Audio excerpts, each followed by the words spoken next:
are doing well. Today I'm back with another series, this time on biomedical image analysis.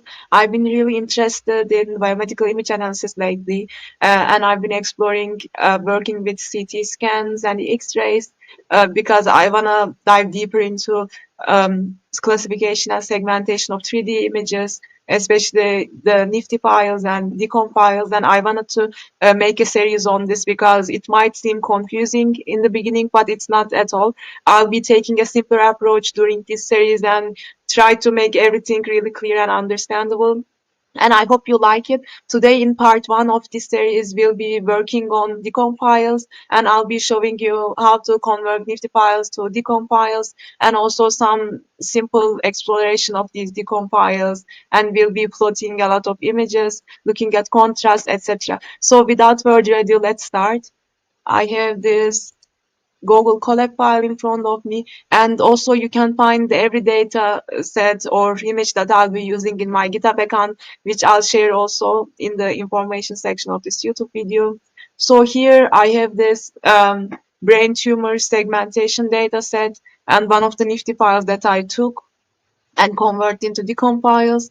So DCOM files is basically the abbreviation for digital imaging and communications in medicine, and it's the standard for handling, storing, and transmitting medical imaging information. It contains both image data and metadata such as patient name, modality type, and stat date, which I'll be showing you how to access. But before that, this was originally an Nifty file, and I converted using 3D Slicer. So I'll be showing you how to do that first. So here, firstly, you can choose your Nifty file. I'll choose one from my brain tumor segmentation data. And then let's, for example, drag and drop this one.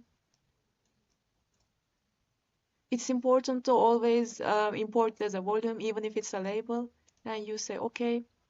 And now here you can see these. We'll come back to this to see the three views because we'll talk about the axial, coronal, and sagittal views. But before that, you click on the magnifying glass and write create, and it will say create DCOM series, and you say switch to module. After that, you click on the volume you wanna choose, which is Brain9, which is the name of your file. And then you can choose anything, any folder that you want to put your DCOM files to. I'll open a new window called Brain9 DCOM. After that, I select it, and the only thing I do is say apply, and it will apply it. Which, let me see, gem file. And here you can see the 155 slices as DCOM files, and that's all. Okay, now after learning about converting our Nifty files to DCOM files, we can finally start programming. So if you'll probably upload the decompiles as a zip file, so even though I have already unzipped them, I'll show you how to unzip it.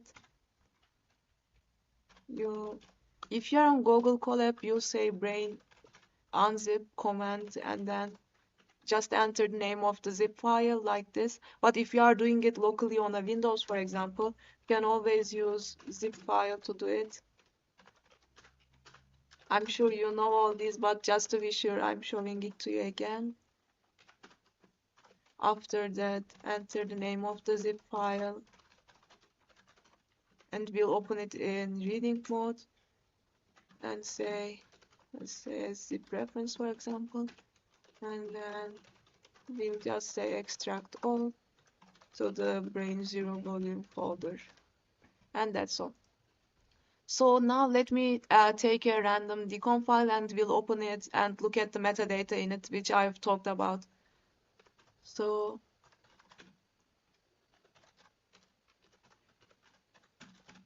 we'll use image.io.version2 because if you just use image.io without the .v2, it gives an error saying version 2 is there, why are you not using it? So let's read it. Image.io.imread, which is a command that you are accustomed to most probably because it's also in CV2. Then let me, instead of writing, copy paste one of them. Some doesn't have good views of the brain tumor, so I'll take the 8th slice, which has a good view. Okay, and that's all. Now, the only thing we do is we look at some information about the image, starting from the type of the image, which you can either look with type image or image.d type. After that, let's look at the shape, which is also an important information. And for this, you just say image.shape. Now let's look at the metadata. Say metadata of the image. You can either say image.meta, which will give you the metadata, but I'll prefer printing out the keys so that I can take any key and look at its value basically. So here, what we can look at is, for example, study date, or patient name, or manufacturer, or modality, or patient ID, patient birth date, etc. Let's look at some. Print, imaging, modality, for example.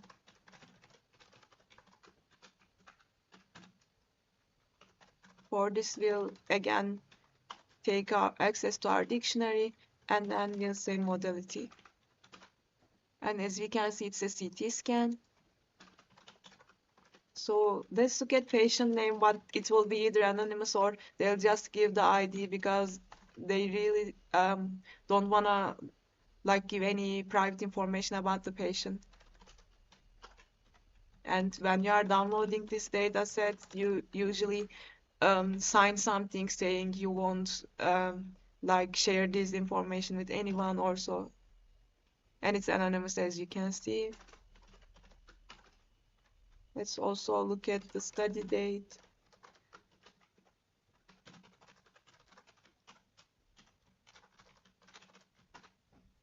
And it's, if I'm not wrong, 22nd December 2024.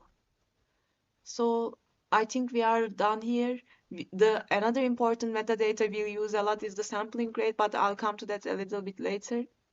For now, what I want to do is I want to plot this so that this doesn't stay something like stay as data. Instead, we'll visualize it with matplotlib, pyplot, splt.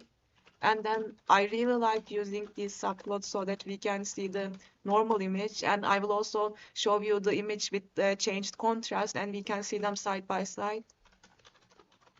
So I'll be giving two columns so that they'll be in the same row. This 0.am show. I'll show the image. For the CT scan, since they are grayscale, we can use the CMAP gray, but we'll use different CMAPs throughout this series, like seismic, hot, and reds, and rainbow too. Image. Now I wanna show you how to change contrast. So if you want to change the contrast of the image, you use Vmin and Vmax. Um, So here, these parameters change the range of voxel intensities displayed, which highlights specific features in the image. As you'll see in a little bit, the tumor region will be highlighted a lot when we change the Vmin to 500 and Vmax to 1000, for example. And here the voxel is refers to the 3D volume element in the medical imaging data, like CT scans or MRI, whereas the like name we hear a lot and that we are accustomed to, which is pixel, is the 2D element in standard digital images. So I'll be using voxel if I'm taking these decom files, like the 3D slices, and I'll be using pixel when I'm again back with working JPEG images, which I'll be doing because with image.IO.IM-read, we can also read these JPEG files or PNG files. So that's that. Let me show it to you. We'll again say CMAP gray. And after that, you can leave the access, especially when you're resizing or so, to see how it changes. But since I'm a very aesthetic person and I don't want to see them, I'll just close them. Because when you are putting these in research papers or so, it's good to not have them for maybe visual or aesthetic reasons. Let me show them to you. And again, I made this mistake. I always make this mistake. Anyways, so here you can see how the tumor region is very like enhanced, very apparent right now because we played with the intensities. you usually see people taking -200 and 200, but for some reason it makes it really strange like this. But when we are looking at the views, like the axial sagittal views or so, then this value range will show us something, while the 500 to 1000 range doesn't show anything. So that's kind of strange, but you can always play with these values, especially when you are training a model, because MONAI and other biomedical imaging, image analysis, or a biomedical imaging library, yes, uses this tool for the data transformation. So you can specify any value within the data transformation with this scale intensity range. And here you also specify these two values with Amin and Amax. So also you don't have to plot, like change these intensities and plot the images again and again to find the optimal value. You can directly play with these using ITK Snap. So here in ITK Snap, you just drag and drop your decom file, and after that you can see also these three views. But you can also go from tools, image contrast and contrast adjustment, and here play with these to change the intensity basically. And here these two minimum and maximum values are the ones we are taking. So if I want to get the exact image we've plotted, can do this, and here you can see that image. You can try different values like -200 to 200, for example, and it gives you this. That's because basically this image intensity histogram, which we'll plot and analyze in the second part, shows that most of the pixel values are in this range. So we get more values here, basically. And you can play with this. So let's continue. Now I'll be showing you how to stack multiple like decom files back to an IFTTT file, for example, or just stack them if you want to show them like after each other. For that, we'll be using NumPy. And so I'll be importing NumPy as NP, and then let's take three images. So first of all, let me just copy paste this because I don't want to write again. Image iota. Okay, this is image 1, this is image 2, and this is image 3. And I'll make it 81 and 82. After that, now it's a volume. We'll say np.stack to stack these arrays, and we'll stack them after each other. You can stack them in any way you want, but this was the order, so I wanted to do that. Now, if you look at volume.shape, let me write it in a better way. Volume shape, then to compare, I'll also upload the image shape. And here you can see that because we've stacked three of them, now we have a third dimension. So we had 2 dimensions and now we have 3 just because we stacked them. And you can stack them, like how many images you want. And now we have 5 stacked images, for example.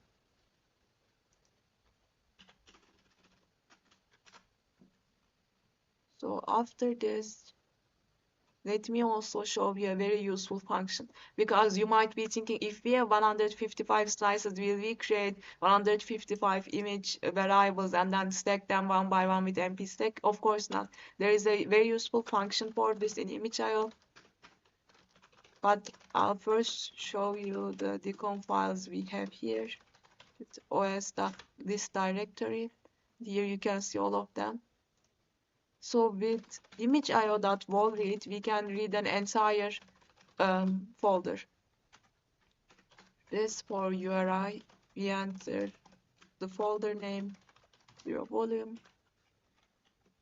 Normally I thought this worked, but I guess not anymore, because it says ImageIO does not generally support reading folders. So if you enter format decom, for example, now it reads it and we get this shape. We have the third dimension, we have 155 slices each 240 by 240. So WallRead basically reads all DCOM files in the specified directory and automatically stacks them into a 3D volume, so we don't need to do anything, we'll just call it.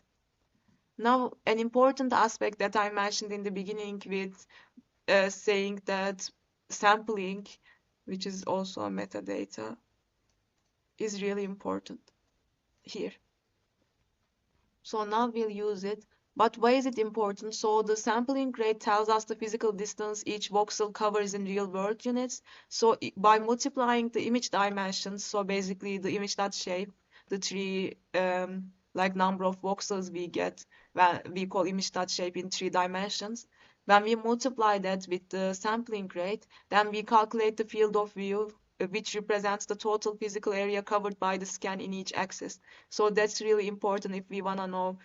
We'll have labels in the future parts. For example, if we have the label for the tumor, if we want to know how much area that tumor covers in the real world, for example. N1, N2. So this is the number of voxels in each axis, volume.shape, and then have the sampling rates, which will access as from the direct dictionary, sorry, not directory.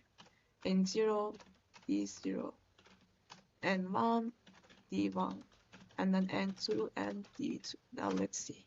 And we have this. Why, you might ask? I should have printed them.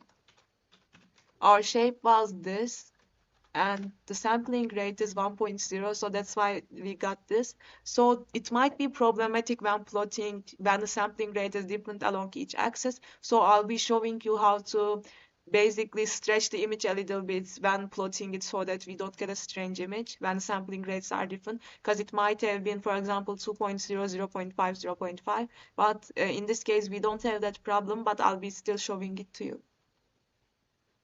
So now what I wanted to do from the beginning is to show you the three visualizations, the axial, sagittal, and coronal views. I'll be showing you how to directly show them. The axial view is the horizontal slice. The coronal view is the vertical slice from front to back. And the sagittal slice is the vertical slice from side to side, as you can see here. So let me show you how to access them. View axial. So we'll just take the slice from the first dimension, take that specific slice from the first dimension, the 0th dimension, and then take all the slices from the first and second ones. That's all. And for coronal, we'll take the middle, like specific slice from the middle dimension. All of them 80, all of them. For the sagittal, the last dimension, volume, all of them 80.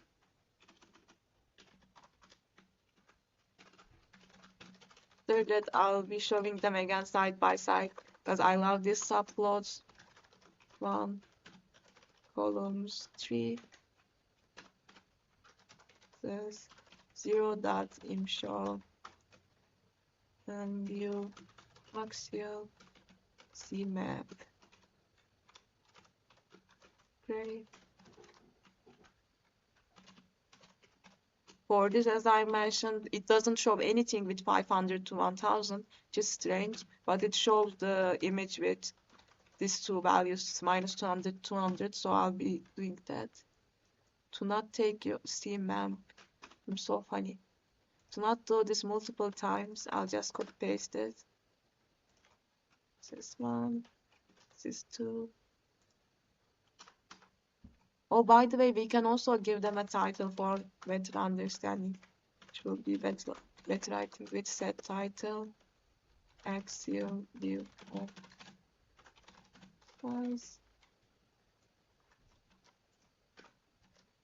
Of course, I can't forget this time, oops, to change the numbers here.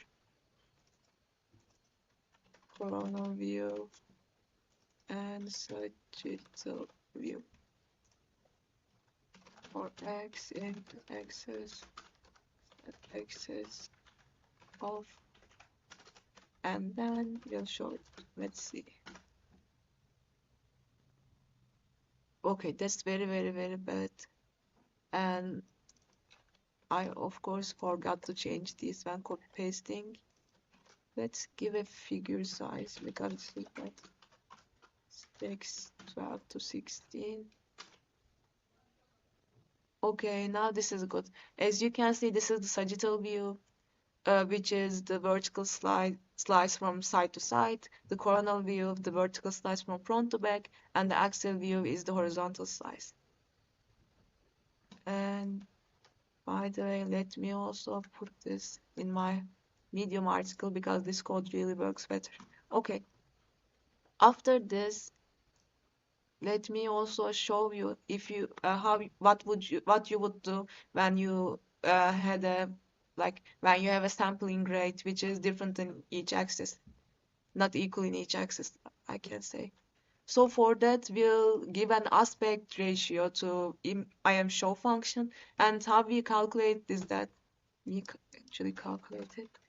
Image 1 is volume. Take the coronal view, but you won't see any difference when we plot it then. This because our sampling rate is the same. And the such. I hope I'm not mispronouncing them. So D0, D1, D2, sampling, and then now.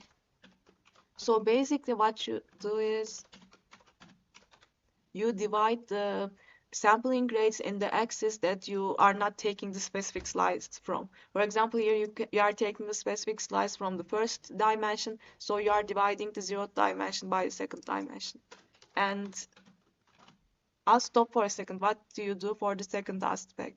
You can think of it yourself. And you are probably right. We are dividing the zeroth dimension by the first dimension because now we are taking the specific slice from the second dimension. After that, I'm again plotting it with subplots. I should probably start not writing any rows and encos all the time. This is 0. Show. One. CMF. Gray. Aspect. Oops, that's bad. Aspect. And we just give this. And for the second one, show. 1, 2. CMF gray. Aspect SP2 for x in axis x dot axis of